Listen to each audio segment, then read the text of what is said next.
Assalamualaikum warahmatullahi wabarakatuh. Perkenalkan, nama saya Anton Saputra dengan NIM 241151.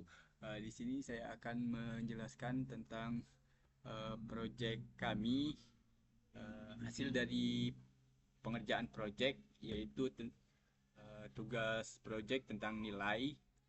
Nah, nilainya itu kami sudah membuat.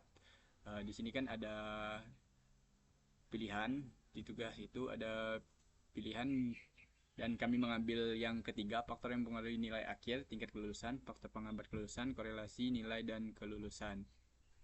Nah, di sini sudah ada yang pertama, nama, umur, gender, rata-rata matkulnya itu ada 4. UTS nilainya itu dilihat dari nilai UTS, UAS, dan ini adalah nilai hasil rata-rata. Dari pengerjaan rata-rata nilai antara nilai UAS, UTS, masih banyak yang kecil, tidak terlalu banyak yang tidak lulus. Kebanyakan itu sudah lulus, ada beberapa juga yang tidak lulus. Eh, Pengerjaan exploratory data analisisnya itu dari nilai UTS kon 100, main itu rata-ratanya itu 82,78 dari seluruhnya itu. Standar errornya itu 76, mediannya itu 83, metodenya itu 85. Dan selanjutnya ada juga nilai rata-ratanya itu, rata-rata dilihat dari nilainya di sini dari data. eh, Nilai rata-rata seluruhan itu 82, median itu 81. Nah, metodenya itu 94. 94 ini adalah yang lulus dari nilai keseluruhan. Nah, metode yang ini nilai keseluruhan yang tidak lulus itu ada 85 karena tidak mencukupi nilai eh, 75. Di sini juga ada UASnya itu lumayan banyak yang lulus 94. Namun ada juga yang tidak lulus sekitar 6 orang. Jadi kami membuat tingkat kelulusannya itu, yang lulus itu jumlahnya 94, tidak lulus itu ada 6 orang. Lanjut, ada juga tugas pembuatan data, ada juga seperti ini. Dan ini grafiknya, ada 6 grafik. Lanjut, korelasi data antara dua nilai, yaitu nilai UAS dan nilai UTS. Lanjut, dari pengerjaan laporan. Pengerjaan laporan yang pertama, dari rumusan masalah kami mengambil dari bagaimana kondisi dataset pendidikan sebelum dilakukan proses data cleaning, bagaimana tahapan data cleaning meliputi penghapusan missing value, penanganan linear, konversi data, dan penghapusan duplikasi data. Yang terakhir itu bagaimana kondisi dataset setelah dilakukan proses data cleaning. Nah, yang pertama kita itu menjelaskan tentang dataset. Dataset yang kami gunakan itu berasal dari PLX Index dataset pelatihan. Dataset tersebut berisi yang pertama nilai siswa, yang juga meliputi tentang identitas siswa, tingkat kehadiran. Tingkat kehadiran itu kami tidak membuat, tetapi ada juga tentang nilai pelajaran disertai nilai akhir tadi. Processingnya itu, processing data merupakan tahap awal dari analisis data yang bertujuan untuk menyiapkan data mentah agar layak digunakan untuk proses analisis. Kami sudah membuatnya dari sini, sudah menaruhnya di sini. Uh, Lanjut, untuk hal yang pertama kami lakukan dari semua data ini, kami melakukan menghapus missing value atau data-data yang kosong. Setelah kami cek, sudah terisi data semuanya. Yang kedua itu menangani all-inner. Menangani all-inner ini memiliki nilai ekstrim yang menyimpan dari selebaran data normal. Lanjut, konversi tipe data. Data yang kami lakukan untuk memastikan bahwa seluruh data numerik tersimpan dalam format angka, integer, atau float. Proses ini penting agar dapat diolah menggunakan metode statistik dan visualisasikan secara cepat.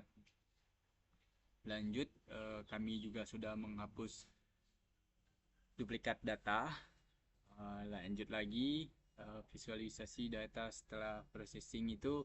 Setelah dilakukan proses processing data, penghapusan missing value, penanganan earlier, konversi tipe data, dan penghapusan duplikasi, kami juga melakukan visualisasi data sudah kami lakukan. Yang kedua itu visualisasi histogram nilai akhir atau nilai UAS-nya. Di sini sudah ada nilainya itu 89,8. Itu lumayan, nilai 89 sampai 96 itu lumayan tinggi. Ada sekitar 25 orang atau 80% lebih lah. Ada juga nilai 71 sampai 77 itu juga lumayan tinggi, sekitar di bawah 25 orang, yaitu 80% lah. Lanjut ada juga tingkatnya itu ada juga 77 sampai 83, lumayan tinggi, dan nilai yang di bawahnya itu yang tidak lulus itu lumayan rendah.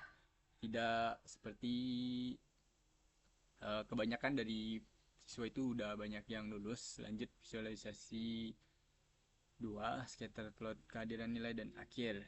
Nah, di sini sudah ada scatter plot kehadirannya.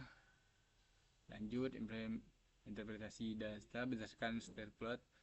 Scatter plot terlihat adanya hubungan positif antara tingkat kehadiran siswa dan nilai akhir. Siswa dengan tingkat kehadiran yang lebih tinggi cenderung memiliki nilai akhir yang lebih baik setelah data ordiner ditangani. Pola hubungan lebih jelas dan tidak terdistorsi. Lanjut visualisasi box plot nilai akhir. Nah, ini box plotnya. Lanjut interpretasi berdasarkan box plot, terlihat bahwa sebelum memprosesing terdapat beberapa titik yang berada di luar batas whisker yang menandakan outliner. Setelah dilakukan penanganan outliner menggunakan metode interquartile rank EQR, data ekstrip tersebut tidak lagi disertai dalam analisis. Hal ini menyebabkan sebaran data menjadi lebih stabil dan tidak bias. Lanjut visualisasi perbandingan rata-rata nilai akhir per kelas atau barcode-nya ini sudah ada. Berdasarkan diagram batang, terlihat adanya perbedaan rata-rata nilai akhir antara kelas. Beberapa kelas menunjukkan nilai rata-rata yang lebih tinggi dibandingkan kelas lain. Visualisasi ini membantu bahwa dalam mengidentifikasi kelas dengan format lebih akademik. Yang terakhir yaitu tentang kesimpulan. Berdasarkan hasil analisis dan visualisasi yang telah dilakukan, bab 3 diperoleh beberapa insting dalam konteks pendidikan sebagai berikut. Yang pertama, kehadiran siswa berpengaruh terhadap nilai akhir. Hasil kita menunjukkan bahwa hubungan positif antara tingkat kehadiran siswa dan nilai akhir. Jadi yang lebih banyak masuk itu lebih bagus nilainya. Yang kedua, penanganan linear meningkatkan kualitas data. Buat nilai akhir menunjukkan adanya nilai ekstrim sebelum processing data. Setelah dilakukan penanganan linear menggunakan metode Euclid atau Euclid rank IQR, distribusi menjadi lebih stabil dan tidak bias. Lanjut yang terakhir, yang ketiga itu insight, yaitu perbedaan formal akademik antara kelas. Kita gambar diagram batang rata-rata nilai akhir per kelas menunjukkan adanya perbedaan capaian akademik antara kelas. Beberapa kelas memiliki rata-rata nilai yang lebih tinggi dibandingkan kelas lainnya. Berdasarkan hasil proyek big data pendidikan yang telah dilakukan, dapat disimpulkan bahwa processing data merupakan tahap yang sangat penting dalam analisis data pendidikan. Proses yang telah kami lakukan itu meliputi yang pertama, missing value, penanganan earlier, konversi tipe data, penghapusan data duplikat. Setelah kami bersihkan data, kualitas dataset meningkat sehingga hasil analisis menjadi lebih akurat dan dapat dipercaya. Visualisasi data menunjukkan bahwa terdapat hubungan positif antara kehadiran siswa dan nilai akhir. Selain itu, penanganan earlier menggunakan metode interquartile. Sekian dari saya. Saya akhiri, wabillahi taufiq wal hidayah. Wassalamualaikum warahmatullahi wabarakatuh.